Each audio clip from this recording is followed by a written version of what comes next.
Dear viewers, just when you thought the story of love, revenge, and forgiveness had reached its perfect ending, life H0 had one more shocking revelation waiting.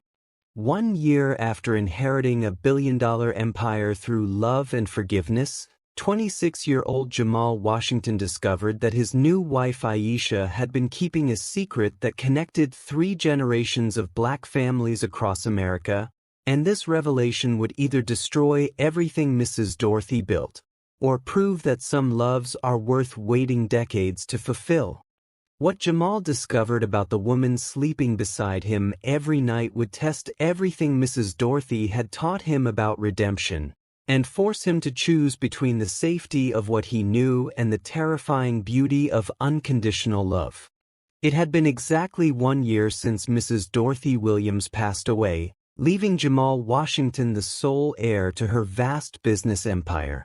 The transition from struggling young man in Detroit to billionaire businessman in Beverly Hills had been smoother than anyone could have imagined, largely thanks to Aisha. Aisha had become more than just his wife. She was his anchor in this new world of board meetings, private jets, and international business deals. At 25, she moved through the corporate world with a grace and confidence that made seasoned executives twice her age listen when she spoke. Her knowledge of Mrs. Dorothy's business empire was so comprehensive that Jamal often wondered how someone so young could understand decades of complex financial decisions. The Beverly Hills mansion that once felt like a museum had transformed into a home filled with laughter and love. Jamal's mother, Gloria, had fully recovered from her diabetes complications thanks to the best medical care money could provide. She spent her days tending to the mansion's garden and cooking soul food that reminded Jamal of their small Detroit apartment. His sister Keisha had graduated summa cum laude from Howard University and now worked as a financial analyst at one of the empire's subsidiary companies. Every morning, Jamal would wake up in the master bedroom that once belonged to Mrs. Dorothy, look at Aisha sleeping peacefully beside him, and feel overwhelmed with gratitude. Their love had blossomed naturally from friendship into something deeper, something that felt destined. But even in paradise, there were small things that nagged at Jamal's consciousness. During board meetings, Aisha would reference business decisions Mrs. Dorothy had made 15 or 20 years ago with the precision of someone who had been present for those discussions. When Jamal asked how she knew such details, Aisha would smile and say, "Mrs. Williams shared everything with me. She trusted me completely." Old business associates would greet Aisha with a familiarity that seemed to go beyond her role as Mrs. Dorothy's assistant. Marcus Henderson, the 70-year-old real estate mogul from Atlanta who had worked with Mrs. Dorothy since the 1980s, would always bow slightly when greeting Aisha and address her as Miss Williams instead of Mrs. Washington. When Jamal mentioned this, Marcus would chuckle and say, "Old habits, young man. Your wife reminds me so much of Dorothy in her prime." The household staff, many of whom had worked for Mrs. Dorothy for decades, treated Aisha with a reverence that went beyond respect for the lady of the house. They followed her instructions without question, as if she had been giving orders in this mansion for years rather than months. One evening in late spring, as Jamal and Aisha sat in the mansion's library reviewing quarterly reports from their technology subsidiaries, Jamal finally voiced his curiosity. "Baby, I need to ask you something that's been on my mind," he said, closing his laptop and turning to face her fully. Aisha looked up from her documents, her beautiful face illuminated by the soft lighting of the crystal chandelier above them. "What is it, honey? How did you know so much about Mrs. Dorothy's business when you were just her assistant? Some of the things you know, it's like you were involved in decisions made when you were still a teenager." For just a moment, Aisha's composure flickered. Jamal caught a flash of something: anxiety? Fear? before her usual calm expression returned. Mrs. Williams was very thorough in training me, Jamal. She wanted me to understand every aspect of the business. She would spend hours telling me stories about how different deals were made, the challenges she faced, the lessons she learned. I have a good memory. Jamal nodded, but something in her tone didn't feel complete. It's just, sometimes it feels like you know more about this empire than I do, and I'm supposed to be running it. Aisha reached across the table and took his hand. We're running it together, remember? That's what partnerships are about. Mrs. Williams chose you as her heir, but she also chose me to be by your side. Maybe she saw something we're still discovering ourselves. That night, as Aisha slept beside him, Jamal stared at the ceiling thinking about her words. Mrs. Dorothy had indeed been intentional about everything in her life. The woman who had orchestrated their marriage as part of a 40-year plan for revenge-turned-redemption wouldn't have left anything to chance, including who would help him manage the empire. The next morning brought the discovery that would change everything.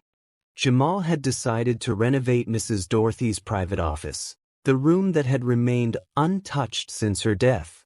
As he and the contractors removed her personal items, they discovered a hidden compartment behind her mahogany desk. Inside was a sealed envelope with elegant handwriting that read, "For Aisha, when she's ready." Jamal's hands trembled as he held the envelope. Another secret. Another revelation waiting to upend the life he thought he understood. He found Aisha in the kitchen, wearing one of his old Detroit Lions t-shirts and making breakfast for his mother and sister. The domestic scene, this brilliant businesswoman barefoot in the kitchen, laughing at something his mother had said, made his heart ache with love and confusion. "Aisha, we need to talk." Something in his tone made everyone go quiet. His mother and sister exchanged glances and quietly left the kitchen. Jamal placed the envelope on the marble countertop between them. Aisha stared at it for a long moment, her face going pale. When she looked up at Jamal, her eyes were filled with tears. "Where did you find this?" "Hidden in Mrs. Dorothy's office." "Aisha, what is this? What else haven't you told me?" Aisha's composure, the professional mask she wore so effortlessly in boardrooms and social events, completely crumbled. She sank into one of the kitchen stools and covered her face with her hands. "I wasn't just Mrs. Dorothy's assistant, Jamal. I was her chosen daughter." Jamal felt the world shift beneath his feet, the same way it had when Mrs. Dorothy first revealed her connection to his father. "What do you mean, chosen daughter?" Aisha wiped her tears and took a shaky breath. "My real name is Aisha Clarence Williams." Clarence Williams was Mrs. Dorothy's younger brother. The name hit Jamal like a physical blow. "Williams? You're her family?" "My father, Clarence, was Mrs. Dorothy's baby brother.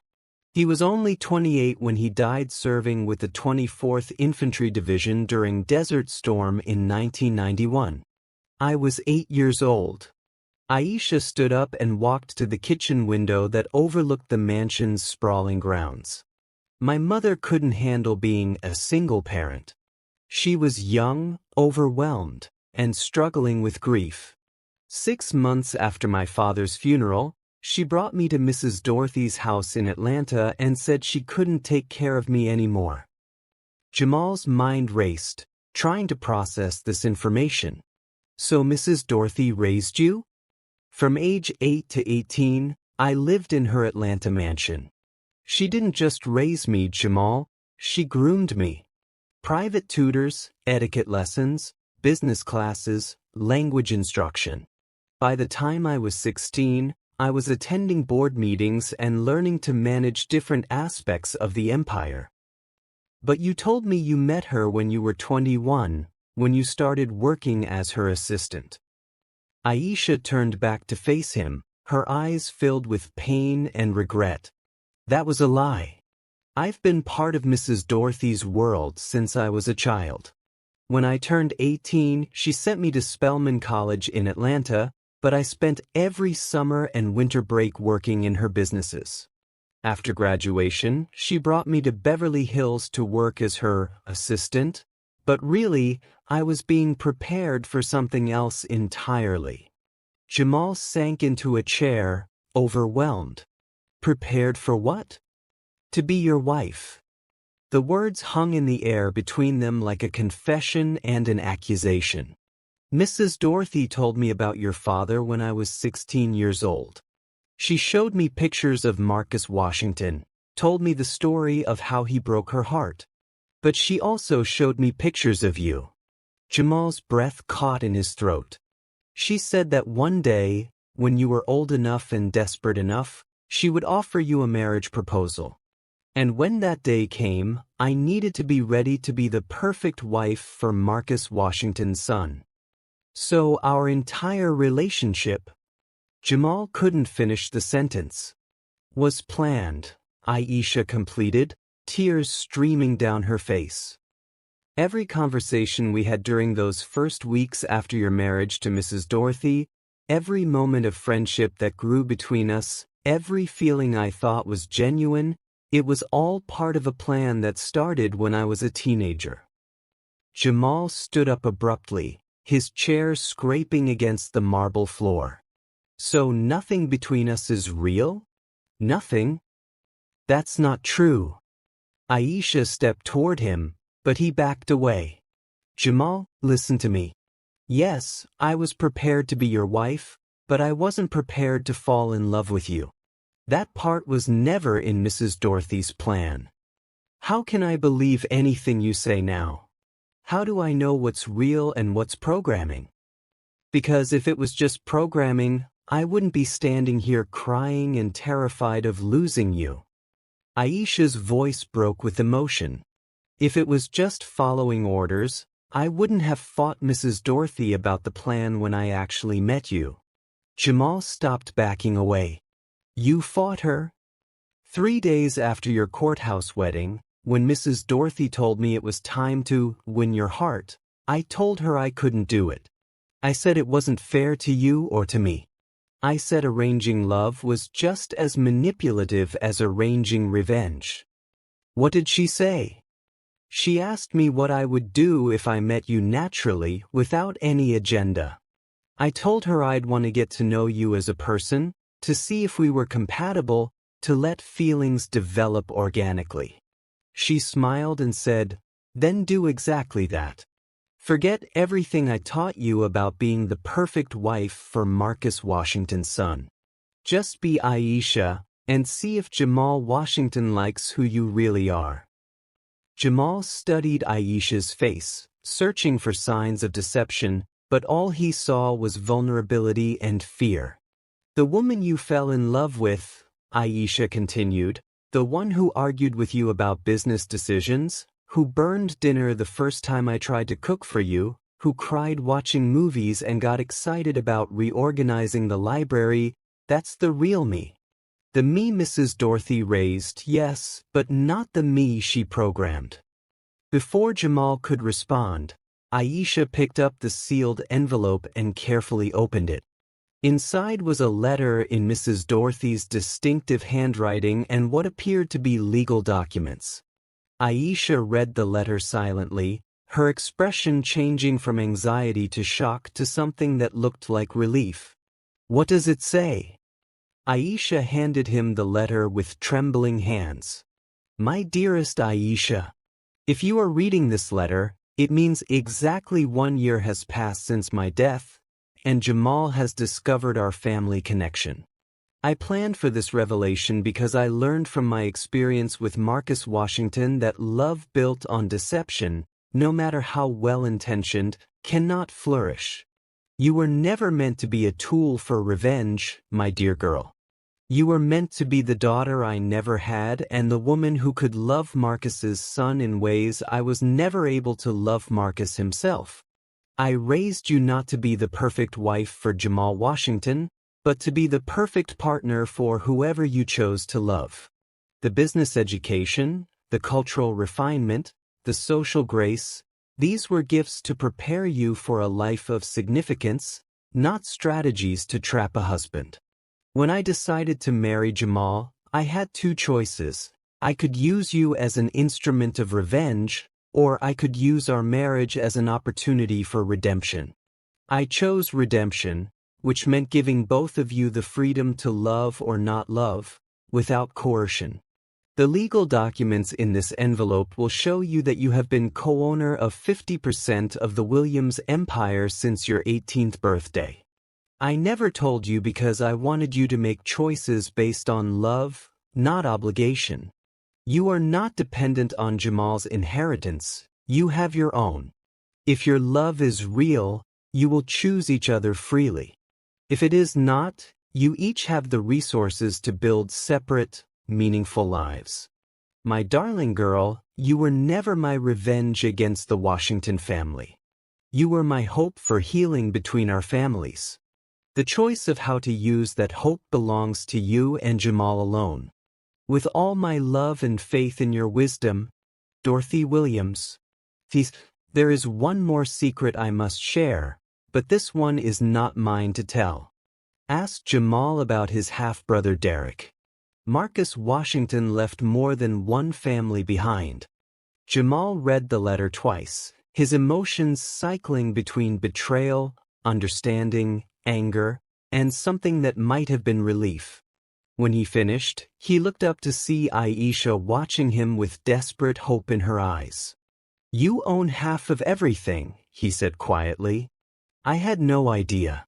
I thought I was just the assistant who got lucky. And there's something about a half-brother? I don't know anything about that. Mrs. Dorothy never mentioned anyone named Derek to me." They stood in the kitchen, surrounded by the luxury that Mrs. Dorothy's love and manipulation had provided, trying to process revelations that changed everything about their understanding of themselves and each other.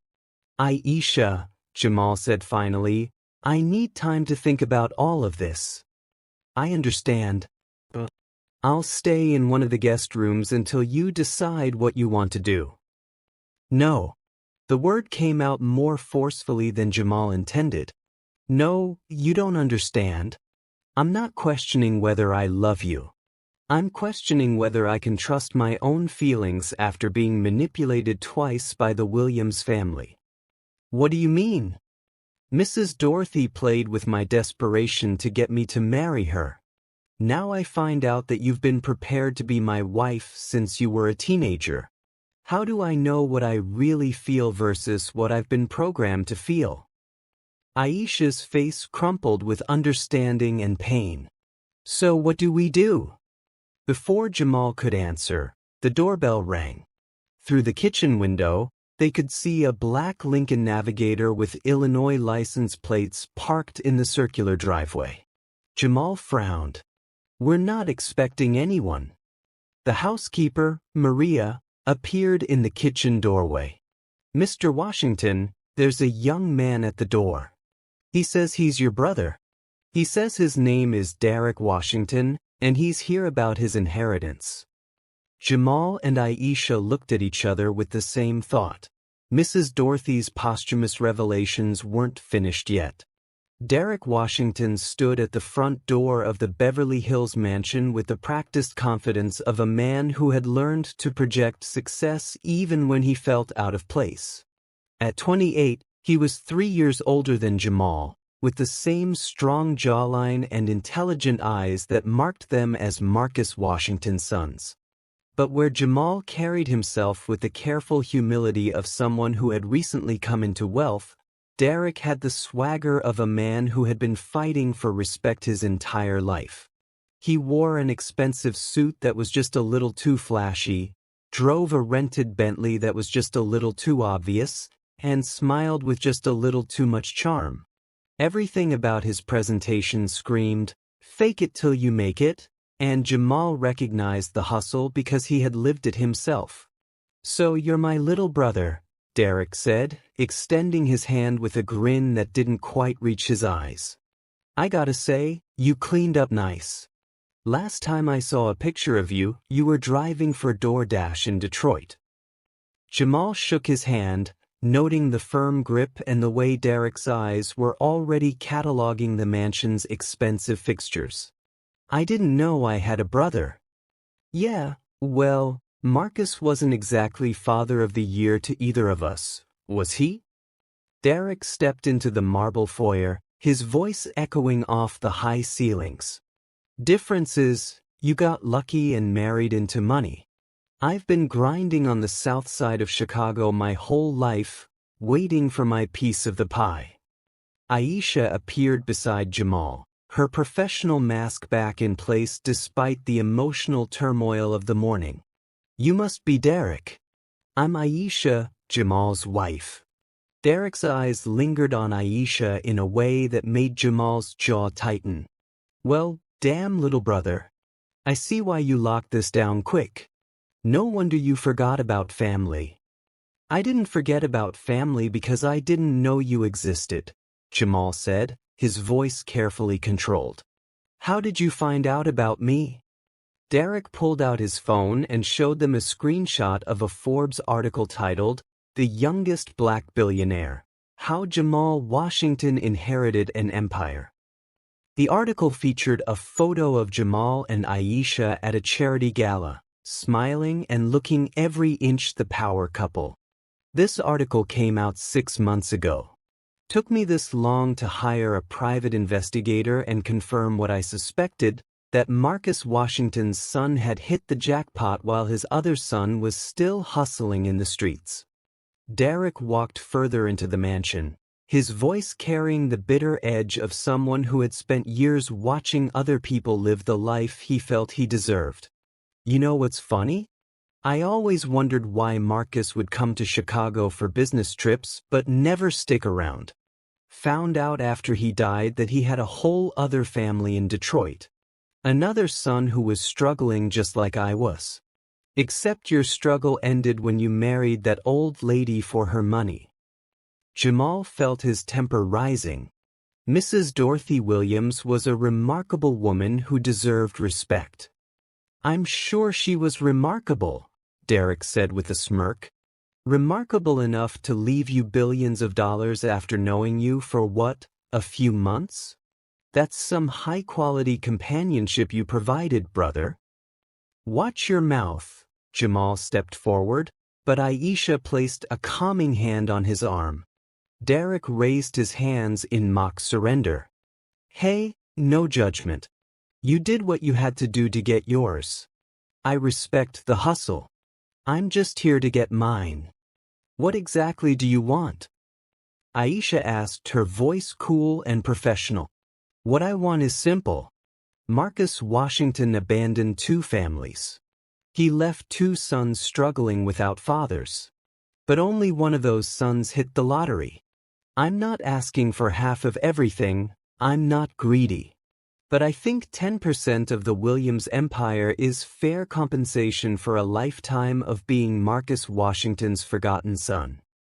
Jamal laughed, but there was no humor in it. 10%? You want me to give you 10% of an empire you had nothing to do with building because we have the same deadbeat father? I want you to acknowledge that we're family, Derek said, his facade slipping to reveal genuine hurt beneath the bravado. I want you to acknowledge that Marcus Washington's choices left both of us damaged, but only one of us got a fairy tale ending. Derek walked to the floor-to-ceiling windows that overlooked the mansion's manicured grounds and infinity pool. You know what I see when I look at all this? I see the life I should have had if Marcus had been a real father to either of us. I see the opportunities one could have had if he hadn't been running around the country abandoning families. So your solution is to show up here and demand money from a brother you never tried to contact until you saw him in Forbes? Derek turned back to face them, and for a moment, his mask slipped completely. Jamal saw a man who was tired, angry, and desperately trying to maintain dignity in a situation that made him feel small. My solution is to stop being invisible. My whole life, I've been Marcus's dirty little secret. The son he made with a woman in Chicago that he never acknowledged. I watched my mother work 3 jobs to keep us afloat while he was playing house with y'all in Detroit. Now I find out he was playing house with y'all too, just better at providing for your family than mine. The pain in Derek's voice was real, and despite his anger, Jamal felt a stab of recognition. They had both grown up without a father. They had both carried the weight of financial stress and family responsibility. The only difference was that Derek had been carrying it longer and without the redemption that Mrs. Dorothy had provided. "Look," Derek continued, his voice softening slightly, "I'm not trying to be your enemy, Jamal. But I'm tired of being broke while my brother lives in a mansion in Beverly Hills. I'm tired of watching my own mother struggle while Marcus Washington's other family is set for life. I'm just asking for what's fair." Aisha stepped forward, her business mind clearly working. "Derek, even if we wanted to help you, the Williams empire isn't something we can just redistribute. There are legal structures, board members, shareholders, employees whose livelihoods depend on stable leadership. Are you telling me that the 2 people who control a billion-dollar empire can't find a way to cut their brother in for 10%? I'm telling you that showing up and demanding a share of something you didn't build, didn't work for, and didn't inherit isn't how business works," Aisha replied calmly. Derek's expression hardened again. "So that's how it is? Family loyalty only goes so far." "Family loyalty?" Jamal's voice rose. "Where was family loyalty when you hired a private investigator instead of just calling me? Where was family loyalty when you spent months planning this confrontation instead of reaching out to connect with your brother?" "I reached out the only way I knew how," Derek shot back. "You think I have your phone number? You think I could just walk up to the gate and ask to speak to the billionaire? I had to prove who I was and what I deserved before anyone would even listen to me." The 3 of them stood in the vast living room, tension crackling between them like electricity. Jamal could see the situation escalating toward conflict, and he remembered Mrs. Dorothy's lessons about choosing forgiveness over revenge, grace over retaliation. But this wasn't just about money. This was about legitimacy, recognition, and the basic human need to matter to the people who shared your blood. "Derek," Jamal said finally, "sit down. Let's talk about this like family instead of like strangers negotiating a business deal." Derek hesitated, then took a seat on one of the Italian leather sofas. Jamal sat across from him, while Aisha remained standing, clearly ready to intervene if the conversation went sideways. "Tell me about your life," Jamal said. "Tell me about growing up in Chicago. Tell me about our father." For the next hour, Derek told his story. Born to Teresa Washington, a 22-year-old hotel housekeeper whom Marcus had met during a business trip to Chicago. Marcus had promised to leave Detroit and start a life with Teresa, but when she got pregnant, his visits became less frequent and his promises more hollow. Derek grew up knowing he had a father who lived in another city but didn't want him. He excelled in school despite the chaos at home, earned a scholarship to the University of Illinois, and graduated with a degree in business administration. But without connections or capital, he had spent his 20s working dead-end jobs and watching his mother's health deteriorate from stress and overwork. "The worst part," Derek said, his voice barely above a whisper, "wasn't the poverty. It was knowing that somewhere out there, I had a father who could have helped but chose not to. And when I found out about you, it wasn't jealousy I felt first, it was relief. Relief that I wasn't alone in having been abandoned by Marcus Washington." Jamal felt the familiar ache of recognition. How many nights had he wondered why his father left? How many times had he blamed himself for not being enough to make Marcus stay? Derek, I understand your pain because I lived it too. But taking 10% of the Williams empire isn't going to heal the wound that Marcus left in both of us. Then what will? Derek asked, and the question carried the weight of nearly 3 decades of hurt. Aisha, who had been quietly listening, finally spoke. What if instead of taking from the empire, you helped us build it? Both men looked at her. The Williams empire employs thousands of people across the country. It generates billions in revenue that support communities, creates opportunities, and builds generational wealth. What if instead of extracting value, you helped us create more value? Derek frowned. What are you talking about? Mrs. Dorothy Williams built this empire because she understood that economic power is the foundation of freedom for Black families in America. What if we used that power to help families like yours? Like ours? Aisha moved to the window, looking out at the Los Angeles skyline in the distance. What if we created a foundation focused on supporting single mothers in cities like Chicago and Detroit? What if we developed programs to help young Black men who grew up without fathers build businesses and create wealth? What if we turned your experience into expertise that could help thousands of other families? Derek was quiet for a long moment. You're talking about charity. I'm talking about justice, Aisha corrected. I'm talking about using the resources we have to break the cycles that hurt all of us. Jamal felt something click into place. This was what Mrs. Dorothy had been trying to teach him. Forgiveness wasn't just about letting go of past hurts. It was about transforming those hurts into healing for others. Derek, what if I offered you something worth more than 10% of the Williams empire? I'm listening. What if I offered you the chance to be a founding partner in the Williams Family Foundation? What if we put $50 million behind your vision for helping Black families in Chicago, Detroit, and every other city where fathers like Marcus left children behind? Derek's eyes widened. $50 million? To start, with a guarantee that if you can prove the programs work, we'll scale them nationally.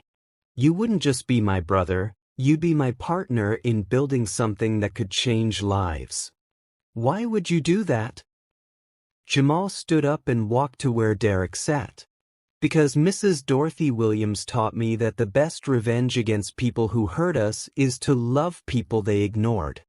Marcus Washington failed us both. But we don't have to fail each other. Derek looked between Jamal and Aisha, clearly struggling to process the offer. I came here for money, he said finally. I came here angry and jealous and ready to fight for scraps. You're offering me partnership? I'm offering you family, Jamal said. The kind Marcus never gave us. For the first time since he'd walked through the door, Derek's facade completely crumbled. Tears began streaming down his face as 28 years of anger, pain, and loneliness finally found an outlet. I don't know how to trust this, he whispered. I don't know how to believe that someone actually wants me around. Aisha sat down beside Derek and placed a gentle hand on his shoulder. Then don't trust it yet. Come to Chicago with us next month. Show us the communities you want to help. Introduce us to your mother. Let us prove that this offer is real. Derek wiped his eyes and looked at his half-brother. What's the catch? What do you want from me? I want you to help me figure out how to be a man Marcus Washington never taught us to be, Jamal said. I want you to help me build something our children can be proud of. I want you to be my brother, not my business partner. Derek stood up and embraced Jamal, both men crying for the fathers they never had and the family they were choosing to create. But even as Jamal felt the healing power of forgiveness working in his own heart, He knew that the most difficult test was still ahead.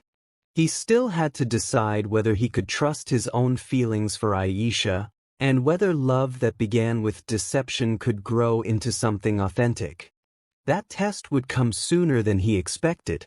3 weeks after Derek's visit, Jamal received a call that would force him to confront everything he thought he understood about love, trust, and family. "Mr. Washington, this is Richard Morrison from Morrison and Associates Legal. I represent a consortium of minority shareholders in several Williams Empire subsidiaries. We need to schedule an emergency board meeting." Jamal frowned, switching the call to speaker so Aisha could hear. They were in the mansion's home office, reviewing foundation proposals that Derek had sent from Chicago. "What kind of emergency, Mr. Morrison?" "Sir, questions have been raised about the legitimacy of your inheritance and your wife's role in the Williams Empire. There are concerns about conflicts of interest, undisclosed relationships, and potential fraud." Aisha went pale. "What specific concerns?" "Mrs. Washington, we've received information suggesting that you were significantly more involved in Mrs. Dorothy Williams' business operations than was previously disclosed. Some board members are questioning whether the marriage between you and Mr. Washington constitutes a legitimate transfer of assets or an elaborate scheme to consolidate power." Jamal felt his stomach drop. "Who is raising these questions?" "I'm not at liberty to say over the phone, sir. But I strongly recommend that you and Mrs. Washington attend the board meeting scheduled for this Friday at our downtown Los Angeles offices. Failure to appear could result in legal action to freeze all Williams Empire assets, pending investigation." After the call ended, Jamal and Aisha sat in silence, both understanding that their moment of reckoning had arrived. "This is about Derek," Aisha said quietly. "What do you mean?" "Think about it, Jamal. Derek shows up, we offer him partnership instead of percentage, and suddenly there are questions about our legitimacy? Someone convinced him that he could get more by challenging our right to the empire than by working with us." Jamal's phone buzzed with a text message from Derek. "Brother, I'm sorry. They offered me 20% if I testified against you. I said no, but they're moving forward anyway. Someone else is behind this." "Who else could be behind this?" Jamal asked. Aisha was quiet for a moment, then walked to Mrs. Dorothy's old desk and pulled out a file folder Jamal had never seen before. "There's something else I never told you about Mrs. Dorothy's business empire." Jamal felt a familiar sinking feeling. "What now?" "She had a business partner for 15 years. Someone who helped her expand nationally in the 1990s and early 2000s. Someone who always resented that she eventually bought him out and became sole owner of the empire." "Who?" "Vincent Crawford. He owns Crawford Enterprises hotels, real estate, entertainment venues across the South and Midwest. He's been trying to acquire pieces of the Williams Empire for years, but Mrs. Dorothy always refused to sell to him." Jamal remembered the name from board meetings. Vincent Crawford was a 65-year-old black businessman from Memphis who was worth hundreds of millions but had always seemed bitter that Mrs. Dorothy had achieved billionaire status while he remained stuck in the hundreds of millions. "You think he's orchestrating this challenge?" "I think he sees an opportunity. A young man who inherited an empire through marriage, a wife with undisclosed connections to the previous owner. It's the perfect scenario to argue that the whole thing was fraudulent and should be broken up and sold." "And if it gets broken up?" "Crawford Enterprises would be perfectly positioned to acquire the most profitable pieces at a discount." Jamal's phone rang again. This time it was Derek calling. "Jamal, man, I messed up.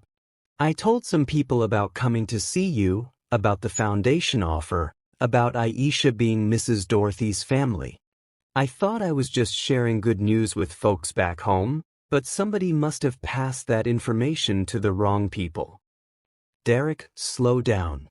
Who did you tell? I told my boy Marcus. Yeah, I know, we both named after the same deadbeat. Anyway, Marcus works at a hotel in downtown Memphis. He told his manager about my rich brother and the business opportunities. Turns out his manager knows Vincent Crawford personally. Aisha and Jamal looked at each other with understanding. Derek, where are you right now? I'm in Los Angeles. I flew in this morning. Vincent Crawford's people contacted me yesterday and offered me 20% of whatever they recover if I testify that your marriage to Aisha was fraudulent. They said they had evidence that she was positioned to manipulate you and steal the empire. What did you tell them? I told them to go to hell. But Jamal, they know things. They know about Aisha being raised by Mrs. Dorothy. They know about the marriage arrangement. They're planning to paint y'all as con artists who manipulated a lonely old woman. Jamal closed his eyes, feeling the weight of every secret and revelation from the past year pressing down on him. Derek, are you willing to testify on our behalf? Brother, I'll do whatever you need me to do. But I need you to know, they've got documentation. Somebody gave them access to Mrs. Dorothy's private files. After Derek hung up, Jamal turned to Aisha. How would Crawford get access to Mrs. Dorothy's private files? Only 3 people had access to those files after Mrs. Dorothy died, Aisha said slowly. You, me, and who? Marcus Henderson, the executor of her estate. Aisha's face went ashen. Marcus Henderson would never betray Mrs. Dorothy's trust. Maybe not intentionally, Jamal said grimly. But Crawford has had 40 years to build relationships and gather leverage. If he has something on Marcus? Before they could process this revelation further, Jamal's phone buzzed with another call. This time it was Marcus Henderson himself. Jamal, son, we need to talk immediately. Can you and Aisha come to my office in Atlanta tonight? Don't discuss this over the phone, and don't trust anyone else right now. 2 hours later, Jamal and Aisha were on a private jet to Atlanta, both lost in their own thoughts about what they might discover. Marcus Henderson's law office occupied the top floor of a gleaming building in downtown Atlanta's financial district. At 70, he still commanded respect in every room he entered, but tonight he looked every one of his years. Sit down, both of you, he said, gesturing to the leather chairs across from his mahogany desk. I've made a terrible mistake, and it's about to destroy everything Dorothy built. Aisha leaned forward. Uncle Marcus, what happened? Vincent Crawford has been pressuring me for months to give him access to Dorothy's private files. He claimed he needed them to settle some old business disputes. I kept refusing, but last month... Marcus's voice trailed off. What happened last month? Jamal asked. My granddaughter Kimberly was arrested on drug charges in Memphis. Charges that could have sent her to prison for 15 years. Vincent Crawford called me the next day and said he had connections with the district attorney. He could make Kimberly's problems disappear if I gave him what he wanted.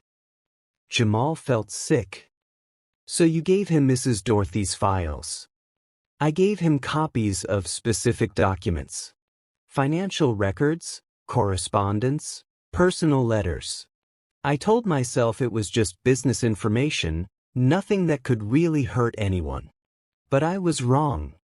Aisha stood up and walked to the window overlooking Atlanta's skyline. He has everything, doesn't he? The letters Mrs. Dorothy wrote about raising me. The documentation about the marriage arrangement. The business succession plans. He has enough to paint a very convincing picture of fraud and manipulation, Marcus admitted. And he's using Derek's initial visit as evidence that even Marcus Washington's other son believed something was wrong. What exactly is Crawford's plan? Jamal asked. Marcus pulled out a legal document and placed it on the desk. He's filing a lawsuit claiming that Dorothy's marriage to Jamal was part of an elaborate fraud designed to transfer assets illegally to Aisha Williams. He's arguing that the entire inheritance should be declared invalid and the Williams empire should be broken up and sold. And if that happens, Crawford Enterprises is positioned to acquire the most valuable pieces at auction prices. He could end up with 60% of what Dorothy built for less than 20% of its actual value. Aisha turned back from the window, her expression determined. Then we fight him. Baby, how do we fight the truth? Jamal asked. Everything he's going to say is technically accurate. Mrs. Dorothy did arrange our marriage. You were raised to be my wife. The inheritance was part of a 40-year plan. Because that's not the whole truth, Aisha said firmly. The whole truth is that Mrs. Dorothy chose love over revenge. The whole truth is that we chose each other freely after learning about the arrangement. The whole truth is that our love is real, regardless of how it began. Marcus Henderson looked between them with something that might have been hope. Are you willing to fight for that truth in court?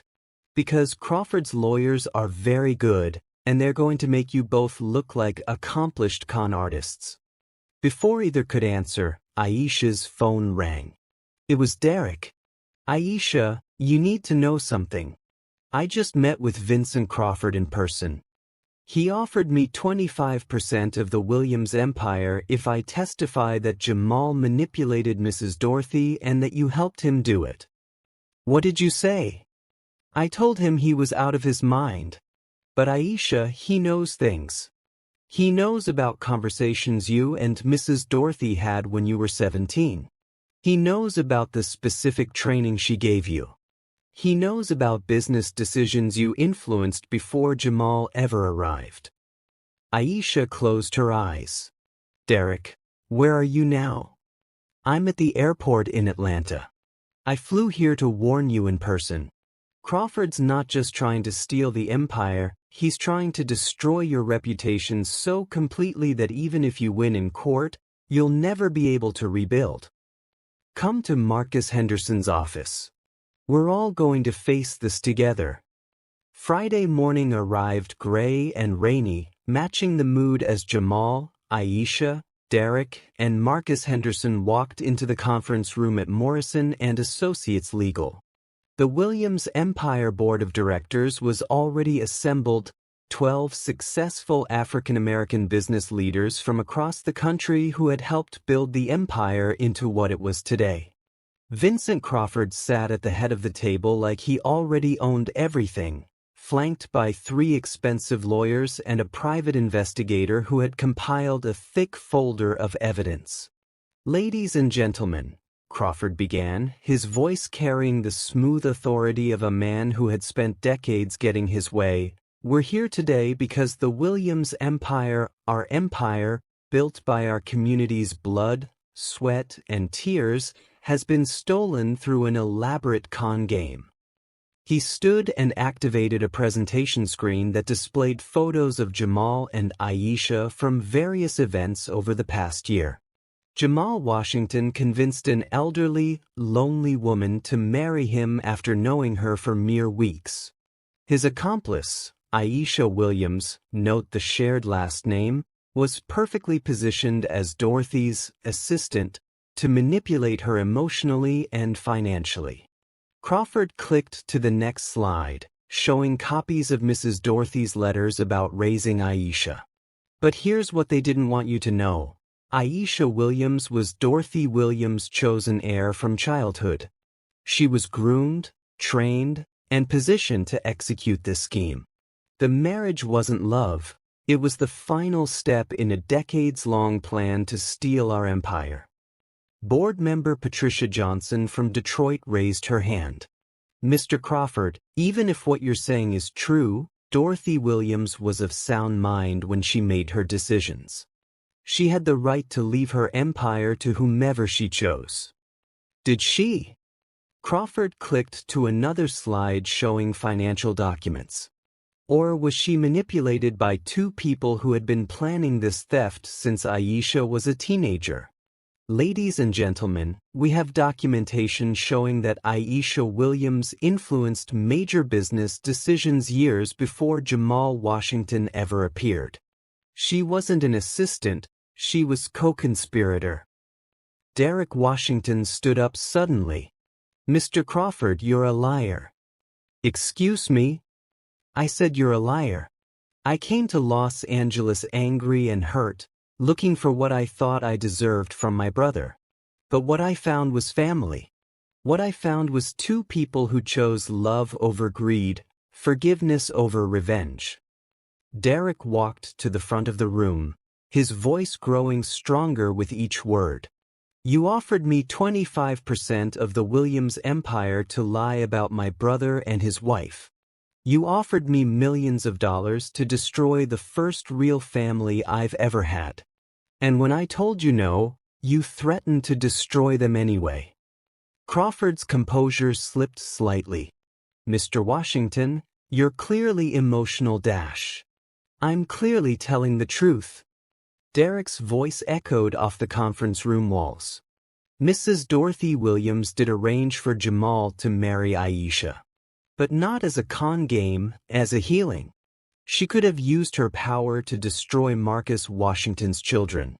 Instead, she used it to love us. Derek turned to address the board directly. I grew up on the south side of Chicago without a father. Jamal grew up in Detroit without a father.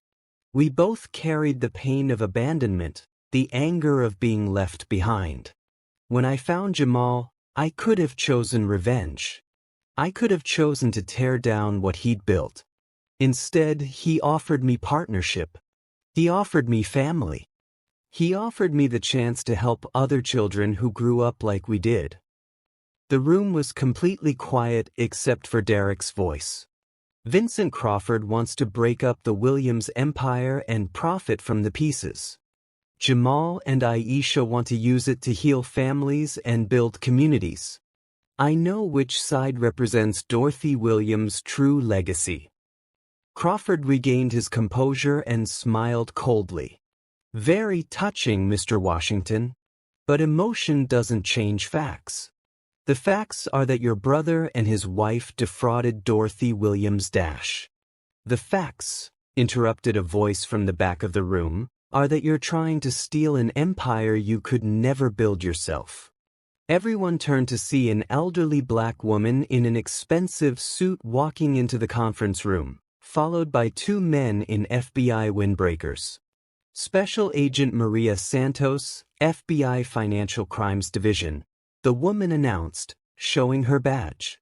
Mr. Crawford, you're under arrest for conspiracy to commit fraud, extortion, and racketeering. Crawford jumped to his feet. This is ridiculous. I haven't committed any crimes. Haven't you?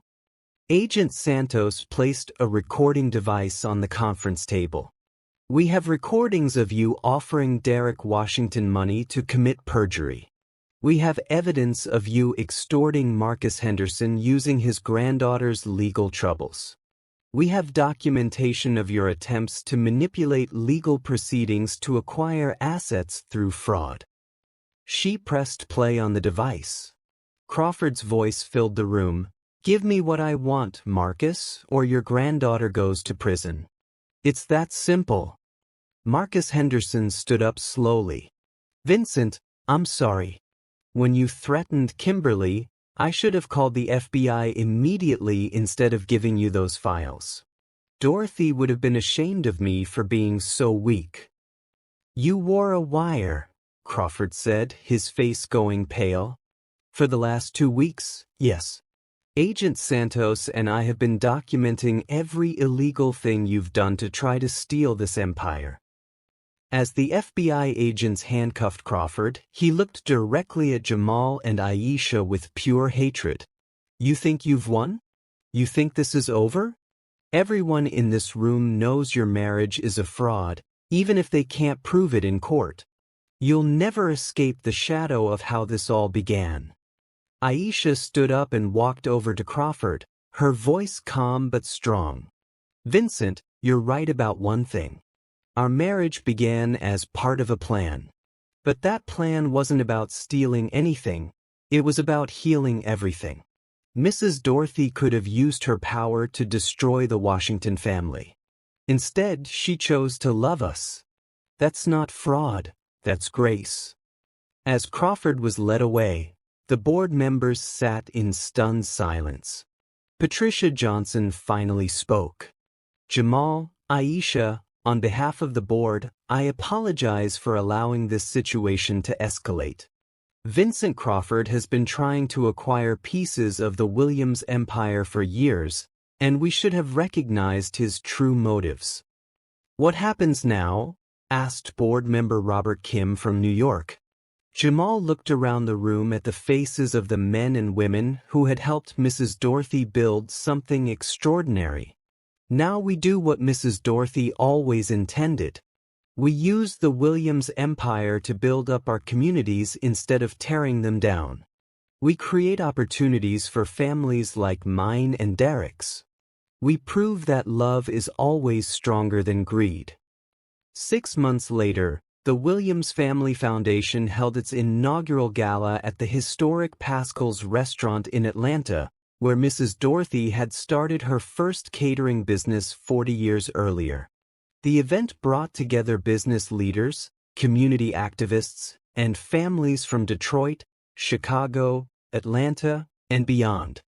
Derek Washington took the stage to address the crowd, looking confident and purposeful in a way that reminded everyone of the Washington family strength.